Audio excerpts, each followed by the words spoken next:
Here to help us understand this bloated and complicated bill are the new Congresswoman from New Mexico, Yvette Herrell, and the President and CEO of Donors Trust, Lawson Bader. Welcome to both of you. Thank you. Thanks. Representative, the Democrats have done such a good job of presenting this bill in a positive light. Is their rosy rhetoric accurate, or are they hiding a different agenda behind all that pretty talk? Yeah, actually, this bill could not be further from the truth. We've got to bear in mind, this is not about the people. This H.R. 1 is all about the politicians.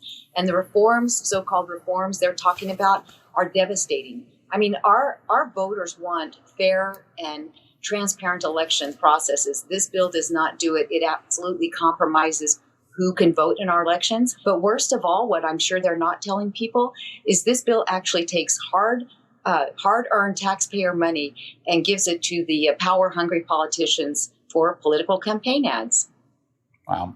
So, Lawson, H.R. 1, it confiscates constitutional authority of states to regulate how they do voter registration and the voting process. It gives the federal government jurisdiction over implementing automatic voter registration, same-day voter registration, online voter registration. How is this going to change voting in America, and is it even constitutional? Well, I think there are already a few lawyers looking at the question of constitutionality, so I'll leave that to the honorables out there. But the real issue at heart, besides the fact that this is going to increase a lot of legal fees, a lot of government regulation, and decrease a lot of free speech, is that it fundamentally alters the relationship between the citizen and the state. Well, citizen and state comes to how do we argue ideas? Social causes come and go, and the minority may not be popular one year. It may become majority the next year, but people should be able to argue their case. And anything that restricts that is fundamentally anti-American. So, Lawson, I know there are provisions in H.R. 1 that get at donor privacy. And I've spoken with you before how important the essence of donor privacy is to our system. Can you talk about that? Sure. Donor privacy is woven into the fabric of this country. If we go back to the Federalist Papers, which were written anonymously, and talk about the influence they had, political free speech, since Citizens United, is about voting with your hand and voting with your money in cases, and not being allowed to keep that quiet is actually fundamentally important. And the reality in today's cancel culture, that the examples are replete of what happens to you, your family, your businesses, your employees when it comes out that you simply approved or disapproved of a particular issue that somebody else found the opposite of. Congresswoman Herrell, one of the provisions in this bill would make it more difficult to remove voters who have moved or died from the voting rolls. What is the purpose to potentially keep these folks on voter rolls? Right. And we saw this problem in New Mexico in 2018 and actually in other states around the nation. And that does beg the question, why don't we have clean voter rolls? And in some cases in New Mexico, we did a very extensive search after the 2018 elections and found that we had a number of people who had either moved out of state, moved to a different county, or had actually died, but yet they were still casting ballots. And let's just follow the law and make opportunities so that we will have the fair and transparent elections, kind of like the Save Democracy Act that I'm a co-sponsor of. That is a true reform bill that does help establish a transparent election process. So I want to get back to a little bit more about H.R. 1 and some of these just insane provisions in here.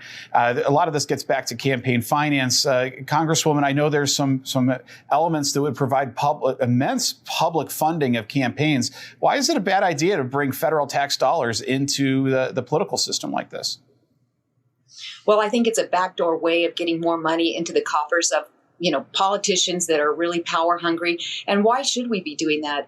I believe we have the opportunity to support whichever candidate we want to, whether it is at the ballot box or through a contribution. And it's another way to control the American people, their pocketbooks and their thought process. And so, again, there is so much wrong with this bill that you're right. The American people probably have not seen all of it, haven't had time to dig into the real problems that are, we're just scratching the surface here.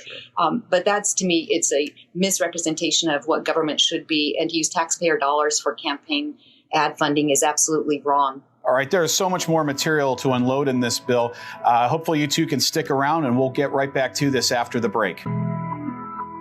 Welcome back. We are here with Congresswoman Yvette Herrell and Lawson Bader talking about how the left and progressives are trying to rig the election system in favor of politicians by undermining America's electoral process with H.R. 1. Lawson, H.R. 1 will give the federal government vast control over what is considered political speech, basically rendering the First Amendment. The First Amendment would definitely be at risk here. Shouldn't Americans get to decide who and what they support by choosing for themselves what they say and how they spend their money? Theoretically, you think that's how it was created. At least that's how I read about it and experience it every day. Yes, it would. Again, it's part of that fundamental relationship we have as free men and women in this country to pursue ideas that may be unpopular or popular, and we may win one day and we may lose another day, and that's the give and take that occurs. But some of the things that are in this bill, such as the politicalization of the Federal Election Commission itself, is of concern. What has been essentially a completely bipartisan process that is intentionally frustrating at times. That's the idea, is now moved into a completely politicized situation. And that's where I think we start to see the problems. But again, I am concerned as people are fearful of getting more engaged because their names are going to be revealed in some way, or their businesses or their families, they're simply going to stop engaging. And when we have a citizenry that's unengaged completely, then we literally have become just a nation of sheep. How can we stop this bill? What would you want the American folks to do right now to make their voices heard? Well, I hope they're reaching out to their elected officials. And there's such a distrust with politicians right now, with those representing American people. And this just adds another layer to that with the uncertainty that's happening every day and with the executive orders that we've seen. Again, this H.R. 1 just compounds everything that we're seeing that's not good for the American people. And in this bill, where we're really going to control the way they elect a new official, we're compromising that and that freedom. And we have to remember, we are grateful for the men and women that served our nation, kept us free, so that we have a right to go and vote and cast this ballot. And this bill does nothing but compromise that. And it is, again, we're just scratching the surface because there is so much bad in this bill.